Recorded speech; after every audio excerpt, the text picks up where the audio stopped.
Hi guys, welcome to my another video. ಈ ವಿಡಿಯೋದಲ್ಲಿ ನಾನೇನು ತಿಳಿಸ್ಕೊಡ್ತಾ ಇದ್ದೀನಿ ಅಂತ ಅಂದರೆ, ಫೋನ್ಪೇನಲ್ಲಿ UPI ಪಿನ್ನ ಯಾವ ರೀತಿ ಚೇಂಜ್ ಮಾಡೋದು ಅಂತ ನಾನು ನಿಮಗೆ ಈ ವಿಡಿಯೋದಲ್ಲಿ ಕಂಪ್ಲೀಟಾಗಿ ತಿಳಿಸ್ಕೊಡ್ತಾ ಇದ್ದೀನಿ. ವಿಡಿಯೋ ಸ್ಕಿಪ್ ಮಾಡದೆ ಕೊನೆವರೆಗೂ ನೋಡಿ. ಫಸ್ಟು ಫೋನ್ಪೇ ಅಪ್ಲಿಕೇಶನ್ ಓಪನ್ ಮಾಡ್ಕೊಳ್ಳಿ. ಫೋನ್ಪೇ ಅಪ್ಲಿಕೇಶನ್ ಓಪನ್ ಮಾಡ್ಕೊಂಡಾದ್ಮೇಲೆ ನಿಮಗೆ ಲಾಗೋ ಕಾಣಿಸ್ತಾ ಇರುತ್ತೆ. ಆ ಲಾಗೋ ಮೇಲೆ ಕ್ಲಿಕ್ನ ಮಾಡ್ಕೊಳ್ಳಿ. ಲಾಗೋ ಮೇಲೆ ಕ್ಲಿಕ್ ಮಾಡಾದ್ಮೇಲೆ ನಿಮಗೆ ಈ ರೀತಿ ಇಂಟರ್ಫೇಸ್ ಬರುತ್ತೆ. ಇಲ್ಲಿ ನಿಮಗೆ ಮ್ಯಾನೇಜ್ ಪೇಮೆಂಟ್ಸ್ ಅನ್ನೋ ಆಪ್ಷನ್ ತೋರಿಸ್ತಾ ಇರುತ್ತೆ. ಅದ್ರ ಮೇಲೆ ನೀವು ಕ್ಲಿಕ್ನ ಮಾಡ್ಕೊಳ್ಳಿ. ಅದ್ರ ಮೇಲೆ ಕ್ಲಿಕ್ ಮಾಡ್ಕೊಂಡಾದ್ಮೇಲೆ ನಿಮಗೆ ಈ ರೀತಿ ಇಂಟರ್ಫೇಸ್ ಬರುತ್ತೆ. ಹಾಗೆ ಕೆಳಗಡೆ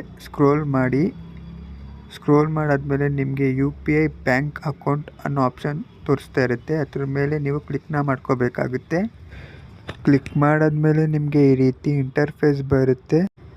ನಿಮ್ಮ ಒಂದು ನಂಬರ್ಗೆ ಯಾವ ಬ್ಯಾಂಕ್ ರಿಜಿಸ್ಟರ್ ಮಾಡ್ಕೊಂಡಿರ್ತೀರೋ ಆ ಬ್ಯಾಂಕ್ ಎಲ್ಲ ಇದರಲ್ಲಿ ತೋರಿಸ್ತಾ ಇರುತ್ತೆ.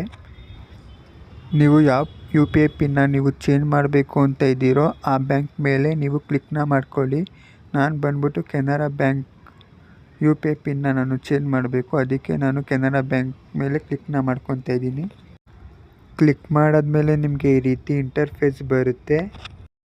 ರೀಸೆಟ್ ಪಕ್ಕದಲ್ಲಿ ನಿಮಗೆ ಚೇಂಜ್ ಅನ್ನೋ ಆಪ್ಷನ್ ತೋರಿಸ್ತಾ ಇರುತ್ತೆ. ಅದ್ರ ಮೇಲೆ ನೀವು ಕ್ಲಿಕ್ನ ಮಾಡಬೇಕಾಗುತ್ತೆ. ಕ್ಲಿಕ್ ಮಾಡಾದ್ಮೇಲೆ ನಿಮಗೆ ಈ ರೀತಿ ಇಂಟರ್ಫೇಸ್ ಬರುತ್ತೆ. ಗೈಸ್, ಇಲ್ಲಿ ನೀವು enter 6 digit old UPI pin. Guys, ಇಲ್ಲಿ ನೀವು ನಿಮ್ಮ ಒಂದು ಹಳೆ UPI ಪಿನ್ನ ಇಲ್ಲಿ ಎಂಟರ್ ಮಾಡಬೇಕಾಗುತ್ತೆ. ನೋಡಿ, ಹೀಗೆ ಎಂಟರ್ ಮಾಡಾದ್ಮೇಲೆ ಟಿಕ್ ಮೇಲೆ ಕ್ಲಿಕ್ ಮಾಡಿ. ಗೈಸ್, ಇವಾಗ enter 6 digit new UPI pin. Guys, ಇವಾಗ ನೀವು ಹೊಸ UPI ಪಿನ್ನ ನೀವು ಇಲ್ಲಿ ಸೆಟ್ ಮಾಡ್ಕೊಬೋದು. ಈಗ ಯಾವ ನಂಬರ್ನ ನೀವು ಸೆಟ್ ಮಾಡಬೇಕು ಅಂತ ಇದ್ದೀರೋ ಹೊಸ ನಂಬರ್ನ, ಆ ನಂಬರ್ನ ಇಲ್ಲಿ ಹಾಕಿ 2 ಟೈಮ್ ಹಾಕಬೇಕಾಗುತ್ತೆ ನೀವು. ನಾನು 2 ಟೈಮ್ ಹಾಕ್ತಾಯಿದ್ದೀನಿ. 2 ಟೈಮ್ ಹಾಕ್ಕೊಂಡೆ. ಟಿಕ್ ಮೇಲೆ ಕ್ಲಿಕ್ ಮಾಡಿ.